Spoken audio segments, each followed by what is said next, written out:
Thank you so much for the opportunity to speak to you today.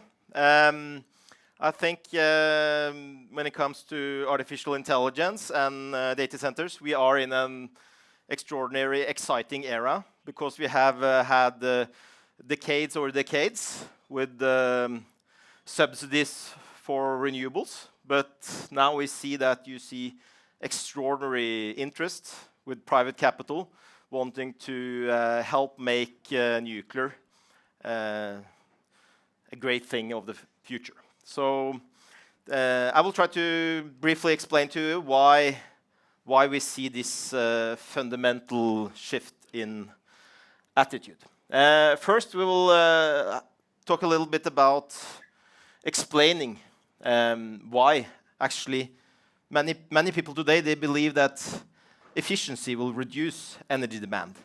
But history actually tells us the opposite. When we got the new Boeing jet engine, we had a huge efficiency increase. But that helped people to fly longer and cheaper. And then demand just grown. And that's exactly what this scientists from the 1800s figured out, that actually efficiency gains actually doesn't reduce demand, it increases demand. Here you have DeepSeek is a good example of that. So when we look at data center demand growth, we saw the International Energy Agency had a projection from 2024, and we see that it has even grown expectation for the latest report. And I've shown you some linearizations, but usually with technologies you have this S-curve where you have exponential growth. So this projection might be underestimated. Some parts of the world it will grow gas power, maybe as a stepping stone into more nuclear in the long term. It's very important to understand that data centers, they actually don't rely on power grids. They think that power grids worldwide are too fragile. They have too low energy security. So they don't trust power grids. They have backup generation. This is the simplest classification. This is tier 1. It's the cheapest power supply for data centers. And it has a full capacity backup generator with an UPS with battery that can power the data center for 12 seconds before the diesel generator kicks in. And actually, what we see is that data centers' interest for nuclear is not about the cost of electricity. It's about the cost of not having electricity, because the value creation that these services provide are maybe 1,000 times more valuable than the electricity itself. But still, these services can't be delivered without reliable power. So they have a very, very high willingness to pay. You see here from a new report, estimating that hyperscale data centers today have a downtime cost of $10,000 per minute.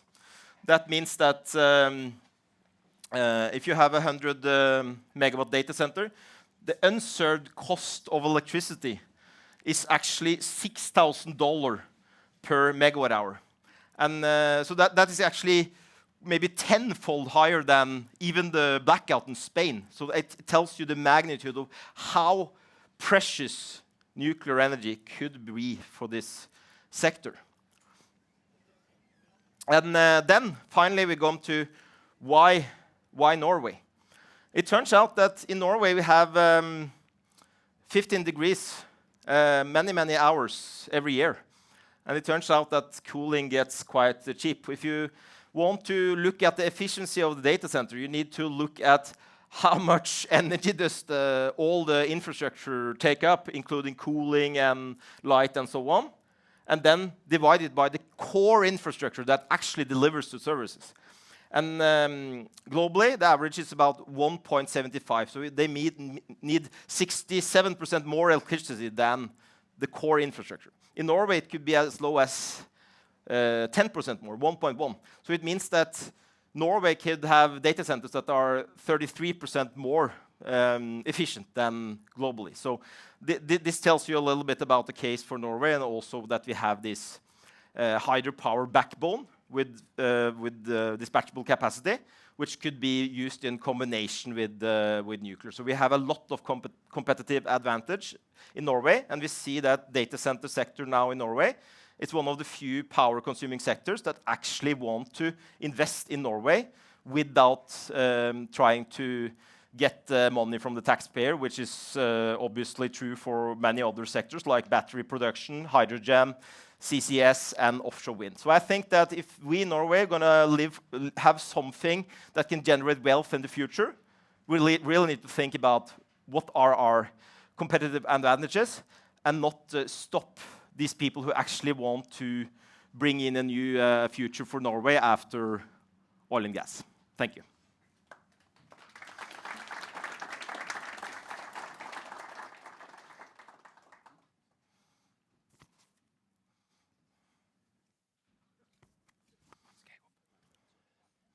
Hey everybody, I'm Mark Nelson. I'm coming from the United States of America, where an extreme AI nuclear gold rush is happening. I'm not here to sell you on nuclear. That's going to be something you're going to need to discuss with your political parties, your activist groups, your communities. I'm coming to you from Chicago, which is already 100% nuclear, so we're good. But my friends here in Norway have asked me to come and say a few words about what's going on, and then I am going to have the opportunity, after I say a little bit about what's going on in the United States, to answer my own questions that I have about Norway by talking to a number of panelists. We're a little tight on time, so I'm going to basically bark at you really fast for about 5 or 6 minutes, and then I'm going to introduce our panelists. We're going to arrange the chairs. I'm going to get a few of my questions that I have for each of them out of the way, and then we'll try to get to audience questions as soon as possible. I am going to be brutal and efficient about audience questions. I want good ones. Say them quickly, and I'll squeeze the best answers we can out of the businessmen we have on stage. All right, so here's what's happening in America. We hadn't built nuclear plants for a long time. The ones we did build, we got extremely good at operating. We got it to where we could operate our nuclear plants for barely more than the cost that you operate your hydro, which is quite extraordinary. These nuclear plants are effectively not aging. People thought maybe they will last for 40 years. Then they thought maybe it will last for 60 years. All that's gone. Nobody in the industry is dumb enough to put a maximum lifespan on these nuclear plants anymore. In general, what's happening is that you can replace the people, you can replace the parts, and the parts that is scary to replace because it might cost $1 billion and that's a lot of money. Well, first of all, that's not a lot of money anymore in power. There isn't enough power. You all know this. It's true in America. It's true in Norway, I hear. But in the US, even that $1 billion or $2 billion replacement of part, even though you could afford that, we haven't apparently needed to do it. You've got this outer shell. Those seem to be okay. You keep them protected. You look for cracks. That's fine. Then you've got this inner heart of the reactor, this thick metal thing that holds the fuel. That's okay. Everything else is replaced. So there you go, immortal nuclear. Here's what's really interesting. If you hear somebody say that nuclear is expensive, make sure to ask them, is that to build it or to run it? Because at the moment, it looks like building nuclear, which we haven't done in a long time, and then we tried and we were bad at it, it's expensive like this, or it has been. There are groups trying to change that. We'll talk to them on stage. So it's been expensive to build, and then you get to run it for all practical purposes longer than any of us in this room are going to be alive. Plants that were built many decades before I was born in the United States that are powering my house in Chicago are going to outlast me, and they're going to outlast my little son if we have long, healthy lives. Right, and they're going to do this running at costs like maintaining your dams, but just without the drought risk, of course. So now we have a very interesting case where there were a bunch of environmentalists that were against the nuclear power, and they said, that should be gone. We don't need it. We have renewables. And then, like a bomb went off. About 36 months ago, everybody's stories just changed overnight. You had a bunch of tech companies that had these big websites aimed at like the ESG, the environmental sustainability managers of investment funds and hedge funds. They had these big pages showing Facebook is 100% renewable. Those are gone. It was always a lie. It was always untrue. It was never, ever true. It was always false because, of course, data centers run all the time. That's not what the renewables did. So what happened was the big tech companies, these are trillion, $2 trillion, $3 trillion companies, right, that are making the AI revolution, mostly American companies, of course. They went from running a war on industrial electricity supplies of all types, gas, coal, nuclear. They would fund environmental groups and they would go off and try to destroy everything. It didn't matter. It was just, they were just playing a game for the stock market, stock pickers. And there was a meme going around that clean stocks went up higher, so the tech companies were saying, see, we're clean. It was all game. But it turned out that they discovered in 2022, 2023, that they were industry.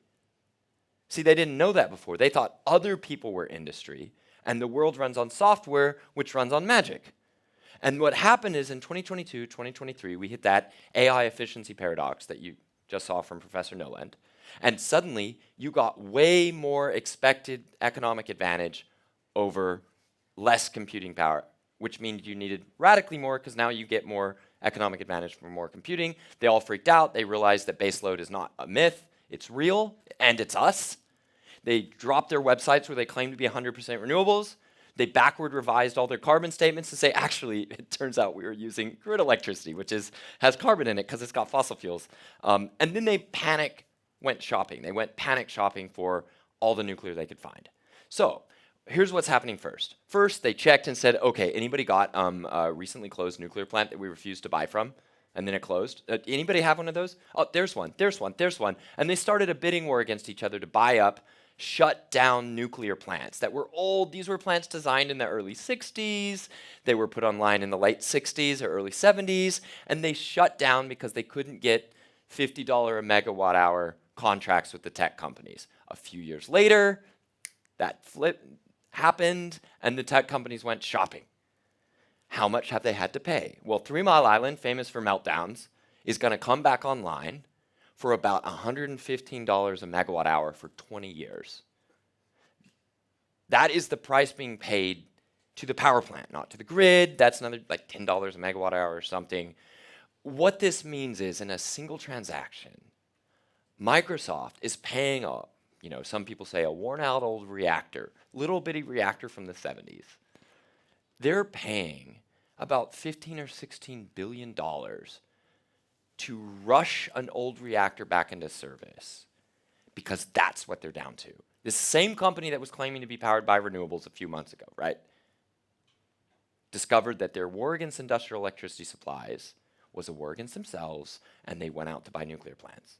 So that was a pretty good deal because it was added back to the grid so Microsoft could say, see, we're adding to the grid, so therefore it's all new, clean power that's ours, and we're paying enough that every 2 years, that plant is going to make enough profit to have paid off the entire construction costs. Every 2 years, from year 40 to 60 in its operational life, it's going to make enough money to have paid off building it in the first place. So there's where we are.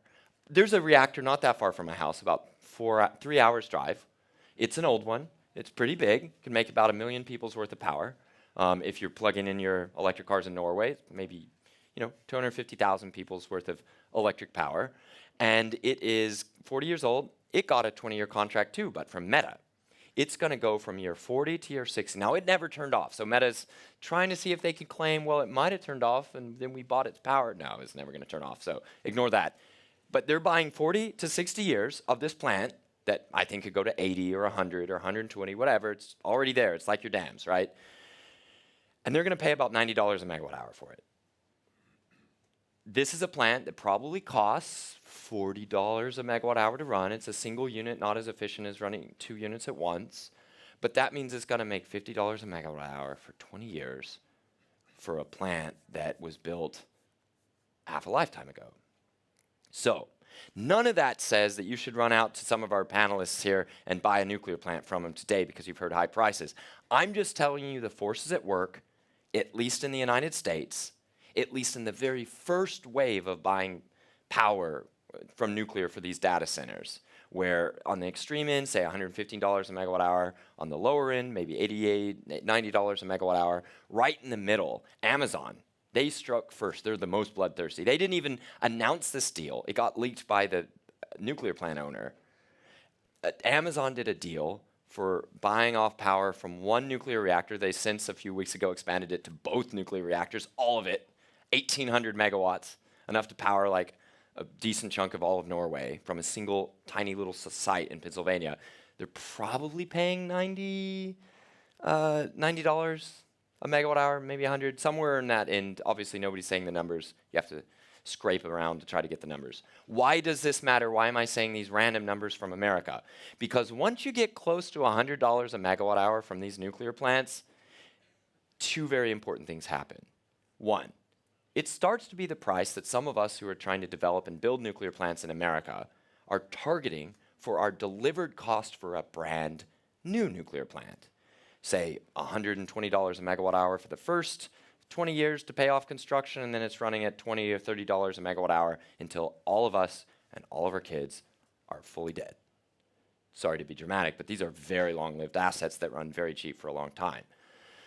That's the first thing. We're getting really close to new build costs. Even though we've messed up new builds, we think we've learned our lessons, and we really think we're putting together the right teams that did the right job previously, and we're going to put them in the right environment to succeed. That's what we feel we're doing in the US at the moment. You'll know we are getting there when you hear announcements that we're building a bunch of nuclear plants. Second thing is very interesting and goes directly with the theme of our talk, AI plus nuclear. These deals for the nuclear power are at a premium to generic bought power of the same duration and the same volume on the same grids. In other words, if you lined up the characteristics of these deals, when Meta's buying this power from Clinton, they're not saying they need to put a data center at Clinton nuclear plant in Illinois. They're saying we just want to be on the grid and we have a right to take it off at various intervals if we pay the grid fee. They're not saying where. They'll figure that out later. Maybe they'll put it right by a gas turbine plant and then do some carbon game. Anyway, the point I want to make is these nuclear deals are happening with the AI companies that didn't care about nuclear 36 months ago, and they're coming out at a significant price premium to generic whatever power from long-term power traders. In other words, the AI companies, even when they can't claim a climate advantage, feel that there's something more reliable financially and in a business sense about doing a direct one-on-one deal, direct power purchase deal with a nuclear plant rather than trusting the market or trusting the knowledge of the power traders. So these, let's say a $90 megawatt hour, 20-year contract in America, we're looking at maybe a $15 per megawatt hour premium over generic power from the same grid, sometimes bought and traded by the same people. That shows that there's something they're getting out of nuclear, something that these companies, which are betting $20, $30 billion at a time and in clusters of data centers, that they're betting on the nuclear as opposed to any other generic power. And where does renewables play a role in this? It doesn't. This is very serious stuff. They've discovered they are industrial companies and they have to secure gas or coal. They're looking at coal, but don't. Like, this is desperate life or death stuff for them. All right, so there we go. There's my little report from America. I'm going to call up three gentlemen who are going to give us different little angles on this. First, Jonny Hesthammer, Director of Norsk Kjernekraft. David, am I supposed to do the chairs? Okay. Each person is responsible for their own chairs, just like nuclear plants have to be responsible for their nuclear waste. Great. And then we have Odd-Even Bustnes,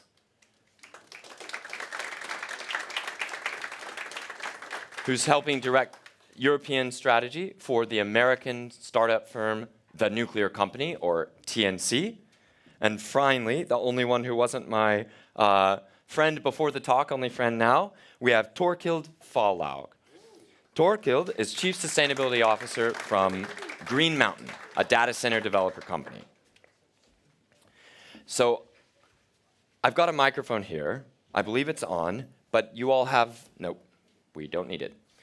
Okay, so we have a data center developer, we have a nuclear plant developer based in Norway, And we have a nuclear plant developer working mostly in America, but with looking around the world. First for Jonny. You were pretty darn early to this trend. Right as some of these tech companies were realizing, oh crap, we are industrial electricity, you were already doing something very wild, considered maybe unpopular or unrealistic. You were saying we should bring nuclear to Norway. So first, I just want to say, at least if we can judge from outside of Europe, from outside of Norway, Jonny was right. I like seeing that. Good job, Jonny. So question for you. You see all this, you heard this coming from America. I keep seeing news about how power prices are going up and up and up in Norway. You would think that would be good for you. If you're saying we should build nuclear in Norway, at least in America, the power price is going up. Well, we're in a competitive market. We have to get a contract for the power that's enough to pay for a nuclear plant. Is nuclear better for you because the price is going up, or are you worried about the country? In other words, you're proposing a solution to a very bad problem. Where do you see nuclear sitting? Is it supposed to jump in and lower the price down for everybody? Is it supposed to make so you don't lose industry? What's your optimism that caused you to want to build nuclear in a place like Norway where power prices used to be here and they're shooting up? Well, I think to put it in a context, what we saw in 2022 when we started the company was you had a war in Ukraine. So that limited the gas supply to Europe. We saw the electricity skyrocketing.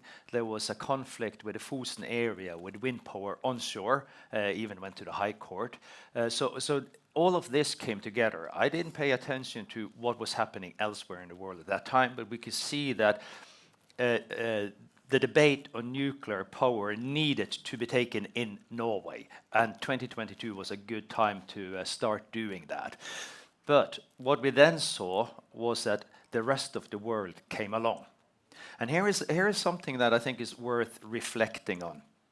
When we have a system with a lot of hydropower, and now we see politicians saying we want to combine that with massive build-out of weather-dependent wind power.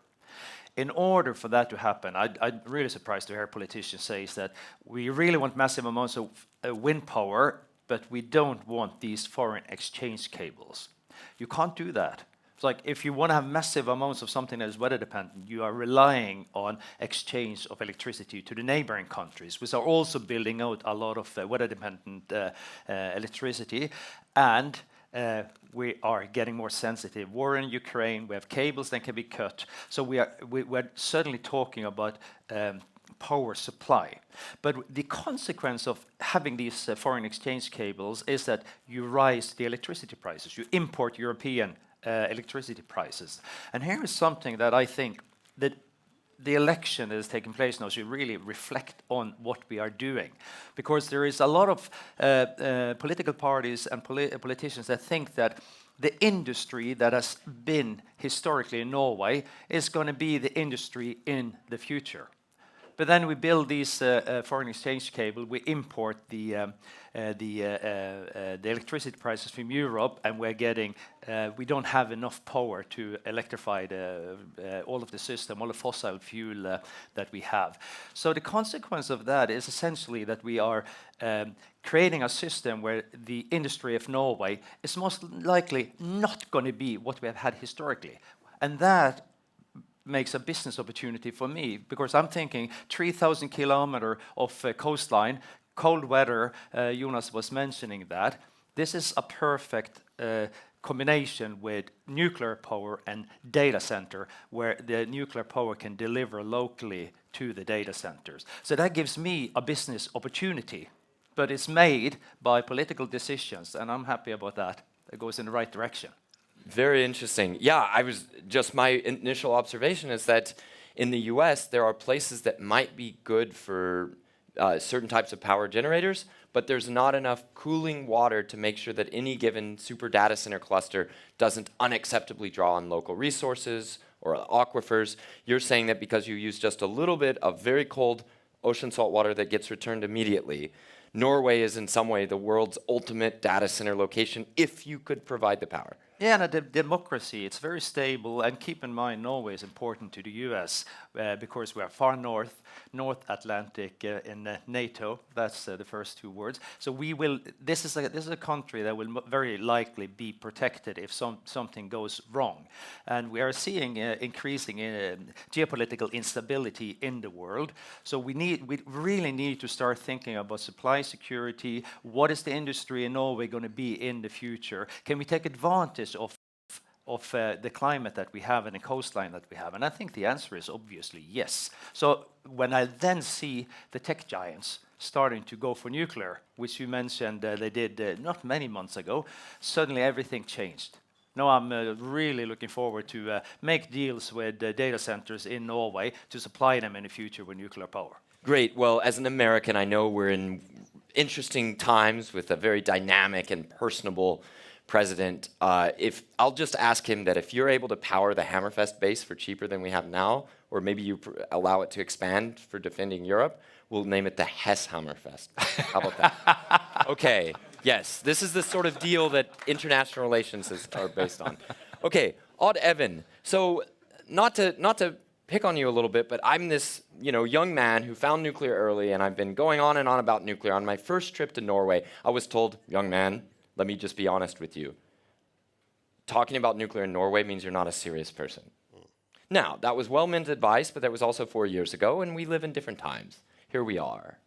Serious people. Okay, so Odd Evan, you've been a very serious person for a long time, and suddenly you have joined an American company responding to this massive AI nuclear energy demand. You could have probably had your pick of any clean tech you wanted to work in. You've worked in half the clean tech things out there, famous companies doing extremely well. American companies come to you because you can deliver European clean energy. So what the hell happened to this guy? So what happened here? Why are you in nuclear? Can you explain yourself? I can. I would say the answer to that is a lot related to what you mentioned, Jonny, which is the energy situation in Europe. Actually, troubling. Actually, I think the AI thing that has arisen in the last, say, 2 or 3 years just makes the logic stronger. If we're as and I like to think of it of us even here in Norway as Europeans. We are, after all, interconnected to and it probably is going to keep going. So I would say, as Europeans, we really need to step back. We really need to think through where are the electrons going to come from, right? They could come from Qatari gas. They could come from Russian gas, Norwegian gas. They could potentially come from wind, some solar. But at the end of the day, there are a few of those above-mentioned options that we don't necessarily control. And I think at the end of the day, there's something about controlling your own destiny and controlling your own energy security. And from that vantage point, I honestly have come to the recognition, Mark, that I think nuclear could really have an interesting control your destiny element to serving European energy demand. Now throw in AI. Assuming we can build it on time and on budget. So that's where the nuclear company or TNC comes in, right? Just one sentence about TNC.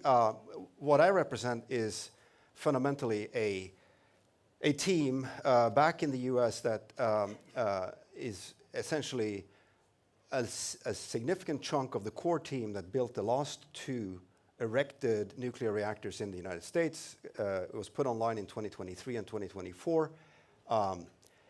These people, I would say, have decades, if not, frankly, I haven't done the count, but maybe even centuries worth of combined experience in building, contracting, commissioning, and operating nuclear assets recently. And let me add one more thing. They've done every single screw-up that you can imagine. So they know a lot about what to avoid in the next iteration of this. And we're hard at work in the United States, as you know, Mark, and as others know, putting together nuclear assets as we speak. We're also, frankly, very, I would say, sort of a combination of interested and concerned about European energy security, just like you're mentioning. And back to that point, and throw in AI again, and we have what I would call a very interesting confluence of two things: energy security and a very interesting business opportunity. So at this point, that gives you a little bit of background why I've sort of entered a new industry from my vantage point, being a student of energy for all my career. This has been my conclusion, Mark, to answer your question. I think we need nuclear in Europe. We know a lot about it. We know a lot about the issues. We know a lot about how to do it. And we know a lot now about how to do it cheaply. And that's, to finish up, TNC, or the nuclear company, the company I represent. The basic philosophy is design once and build many. Why? To lower cost. We've got to stay competitive. We got it. There's a market out there. We've got to be competitive, and we know how to do that. So I said to myself, look, this looks like a pretty interesting team to join. So anyway, long All right, answer. thank you. Okay, so from Green Mountain's perspective, I doubt you're saying, oh, well, to maximally develop data centers, we want to build and operate our own power plants. I think even less that you're wanting to go out and do nuclear. What I would love to hear is those of us on this stage, we're already in the nuclear industry and we want to build nuclear, right? You are, in some ways, making the party possible because you're actually delivering the physical infrastructure that needs all this steady power for 5, 10, 15, 20 years in a row with ultra-high uptime. So most data center companies, especially the ones in Europe, until very recently, would never be caught dead talking publicly to an audience in front of nuclear people. Not to be cheeky, just to say, this is a very unusual moment. Why are you on stage? Then what is it that Green Mountain sees that could be possible in the future from nuclear that has led you to accept this invite? Well, thank you so much for inviting me. And well, I think there's several different problems that we need to solve. Everything from security, power security, climate crisis, and there's a number of problems to solve. But what I think in the future, there's not one solution to all these problems. We have to see different kinds of solutions and implementing different solutions at the different stages in the timeline. So in the future, I think definitely nuclear will be a part of the energy mix also in Norway. And I think for the data center industry, I think nuclear option for power will be very attractive. But this also depends on the market, of course. We are a data center operator. That means that a lot of the tech giants are typical customers of ours. And these topics are things that we are discussing with our clients. And it's more like a strategic partnership for the future. They are concerned about capacity, and we are concerned about providing that capacity in 2 years, 5 years, 10 years, 20 years in the future. So I think we cannot look away from nuclear. Green Mountain's policy today is 100% renewables. So that's the policy today. But I think also we need to look at our own policies and our own strategies and to adapt to a different market and a different scenario for expanding the data center capacity in Norway and in Europe as such. And I think what's happening in the US now is very interesting, and it's not a big secret that a lot of the things that happens in the US slowly gains traction also in Europe. So yeah.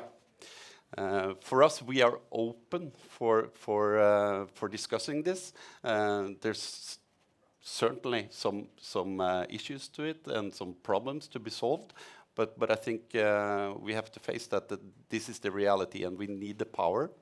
both for the capacity we need, for the innovation that we need, and also the competitiveness that both Norway and Europe needs to address. Thank you. And Jonny, you had a... Yeah, I was just thinking, I sense a bit of a political correctness in the way you are phrasing things. I don't care about these things. I just see that it's coming. But I see that now when Meta, Amazon, Google, Microsoft are going nuclear, there's no way that that discussion is not should not come to Norway. But right now there is a nuclear energy commission that has been established by the current government, and they're going to deliver a report 1st of April next year. But the things that have changed recently, and I think this is critically important, one of them is the defense. So now the Forsvarsbygg went out, part of the defense system in Norway. They went out and said, "We need nuclear. We can't handle it with renewables." So then suddenly the debate has moved a little bit away from the Ministry of Energy over to the Ministry of Defense. So that is one thing that is a very important change in Norway. The other thing is the maritime sector. So they are struggling. They are not very eager to go to ammonia for driving these vessels going forward. They are looking at nuclear propulsion. And suddenly the Nuclear Energy Commission will have to think about, okay, so maybe we would rather have windmills on land than nuclear. We don't need nuclear. But suddenly now they have to say, but what about the maritime sector?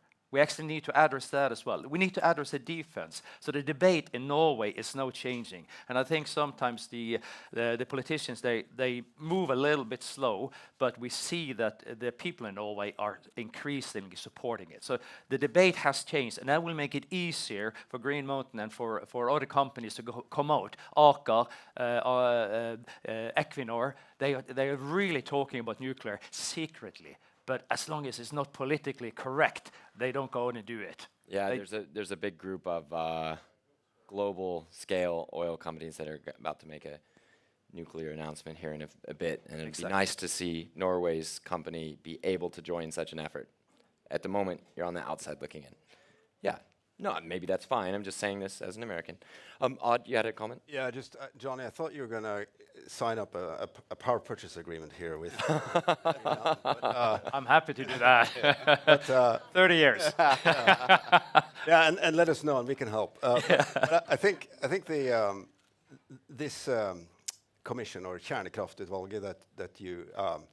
I'd just love to, if we could, Mark, just for 30 seconds, get these two gentlemen's view that you guys are closer to the action, right? What do you think is going to come out of that Kjernekraft if I may? Well, what I think they should be looking at is nuclear power safe? Do we have solid methods for handling the waste? And is nuclear power sustainable? That's all they should have looked at. Nothing else. What they are going to come and say is that yes, it's safe, yes, there are good ways of handling the waste, and yes, it's sustainable. Because there are too many reports out there that documents that. But what they also will say is that maybe we don't need it. This is why I'm drawing the attention to the defense and the maritime sector, because they will say maybe we don't need it because we have hydropower and we have exchange cables abroad, so we can handle those situations where there is a draft or where the wind is not blowing. So I think they're going to focus on it's too expensive, we can manage without it, the rest of the world is building it, but those are the arguments that I fear. And the reason is it's very simple. It was put down by a Labour Party government who was reluctant and was fighting against nuclear. And Støre, I think he was on the debate yesterday, saying when he was asked why you're negative to nuclear, and he said because it's expensive. And then probably he should continue saying, therefore, I will build floating wind instead. Which is like, the arguments are so weak that these things are going to come no matter what. But they need a bit of time to actually get there. Got it. Okay, we're very short on time, but I want one or two absolutely killer short questions We've said a bunch of provocative things up on the stage, so maybe people just want to talk quietly in the corridors afterwards. Do we have a question from the audience? Oh, it's too intimidating. I have one. Okay. Waste heat. Waste heat. Thank you. My name is Bjørn Rønning. I'm part of the Norwegian Trade Association for Data Centers. Basically, I love what I hear here. But one of the things that the data centers are being challenged with is the waste heat, the low temperature waste heat from our data centers, that we need to recapture it and reuse it in a sensible way. Do you see that those kinds of regulations will be imposed on you? That's probably more to you, Jonny, and to... Well, the nuclear industry, of course, has a lot more heat that you need to get rid of. But this is why I'm mentioning 3,000 kilometers of coastline. That really helps. Norway is meant for data centers. It's not popular to talk about it today. People are associating it with Bitcoin and TikTok videos, cat videos, things like that. They don't really understand the importance. There's one thing we cannot get enough of in this life. We can get enough houses, cars, sex, spouses, I don't know. But you don't get enough data.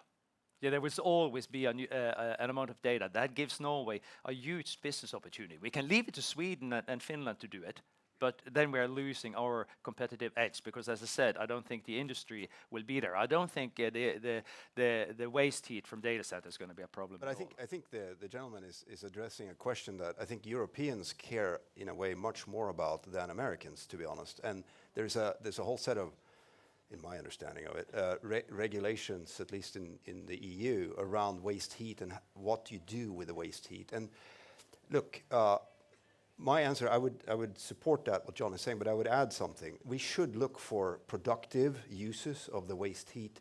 Last I heard, since we're on the coast, since we're near salt water, last I heard was the salmon spawning industry could actually use some waste heat and accelerate the growth of the small fish. But look, this is like a random example of a potential use.